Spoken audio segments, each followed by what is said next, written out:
السلام علیکم.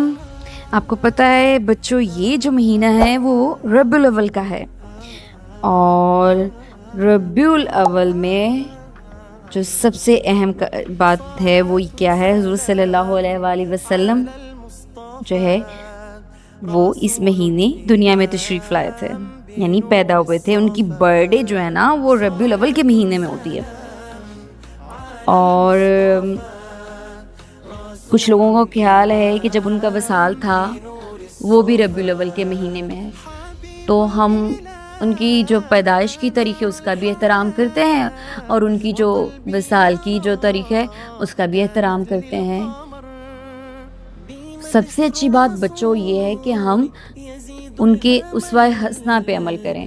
اب آپ پوچھیں گے اسوہ حسنہ کیا ہوتا ہے؟ ان کی باتیں، جو باتیں کیا کرتے تھے، جو باتیں کیا کرتے تھے، کہا کرتے تھے، فرمایا کرتے تھے، اور جو باتیں جو ہے وہ سمجھایا کرتے تھے، اور جن باتوں پہ خاموش رہتے تھے، ان سب باتوں کو سمجھنا، ان پہ عمل کرنا ہے، وہ ہے ہمارا کام. اور آپ کو پتہ ہے حضور صلی اللہ علیہ وآلہ وسلم جو ہے وہ رحمت للعالمین ہے.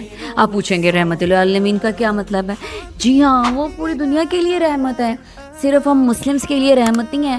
ہم مسلمان بچے سمجھتے ہیں، ہم مسلم سمجھتے ہیں کہ وہ ہمارے لیے رحمت ہے. نہیں، ان کی ذات کسی بھی کوئی بھی اور ریلیجن، کسی اور مذہب سے بھی جو انسان تعلق رکھتا ہے وہ بھی ان کی ذات سے سیکھتا ہے.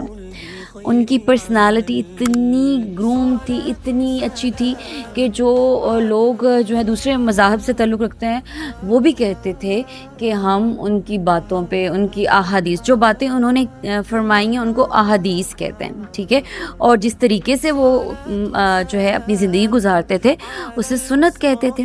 احادیث اور سنت میں فرق ہوتا ہے. تو آج ہم بات کریں گے ان کے بارے میں، ایسی ہستی کے بارے میں کہ جو ہمیں جو ہے بہت ہی پیاری ہے. حضرت محمد صلی اللہ علیہ وآلہ وسلم کے بارے میں بتائیں گے کہ وہ عرب میں پیدا ہوئے.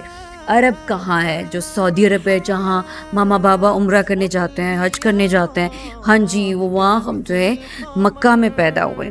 ٹھیک ہے، اور پہلے میں تھوڑا سا بتاؤں آپ کو کہ جو ان کی جو فیملی تھی نا وہ بچپن سے جو تھی، ان کی فیملی جو ہے وہ بہت عزت دار تھی. جو ان کی فیملی ہے وہ عرب کی تاریخ میں اس خاندان کے جو لوگ ان کو بہت عزت دار سمجھا جاتا تھا، کیونکہ وہ خانہ کعبہ، پتہ ہے نا، حرم کعبہ کے متولی تھے، اس کا خیال رکھتے تھے، اور اس طرح ان کی عظمت اور بھی بڑھ گئی. اور تو اور وہ حاجیوں کو پانی پلاتے تھے، یعنی حضرت محمد صلی اللہ علیہ وآلہ وسلم کے والد اور ان کی فیملی کے لوگ. تو اللہ تعالیٰ نے جو حضور صلی اللہ علیہ وسلم کو جس خاندان میں پیدا کیا وہ بہت عزت دار تھا. اور تو اور جب حضور صلی اللہ علیہ وآلہ وسلم کی جو پیدائش ہوئی اس وقت عرب کے لوگ بہت ساری جو ہے وہ مشکلات میں مبتلا تھے. ان کے پاس زندگی گزارنے کا کوئی طریقہ نہیں تھا. سو اللہ تعالیٰ نے آپ صلی اللہ علیہ وسلم کو رحمت بنا کے بھیجا. اور آپ جب مکہ میں پیدا ہوئے تو آپ کی مدر نے، جو آمنہ نے آپ کو دودھ پلایا، آپ کی ماما کا نام حضرت آمنہ تھا. اور پھر کیا تھا کہ یہاں پہ مکہ میں رواج تھا کہ بچوں کو عرب میں شہروں کی بنسبت دیہات اور جو قصبے تھے نا وہاں کی زبان زیادہ فصاحت والی تھی، زیادہ اچھے طریقے سے لوگ زبان بولتے تھے. سو ایک قبیلہ ہوازن کی جو ہے دائی تھی حلیمہ سعدیہ، وہ آپ کو لے گئیں دیہات میں، وہاں آپ کی پرورش کی، آپ کو دودھ پلایا. 2 برس کے بعد وہ واپس لے آئیں آپ کو حضرت آمنہ کے گھر. مگر اس زمانے میں بھی بیماریاں پھیلی ہوئی تھی مکہ میں، تو پھر انہوں نے کہا نہیں حلیمہ، جب آپ واپس لے جائیں، اور جب آپ تقریباً 6 سال کے ہوئے تو پھر آپ اپنی جو ہے مدر کے پاس آئے. اب حصہ 2 میں ہم باقی حضور صلی اللہ علیہ وسلم کے بارے میں جانیں گے. Thanks for watching, dear friends. Don't forget to tap subscribe, hit like, and share this video with your buddies. Stay tuned with Creative Kids.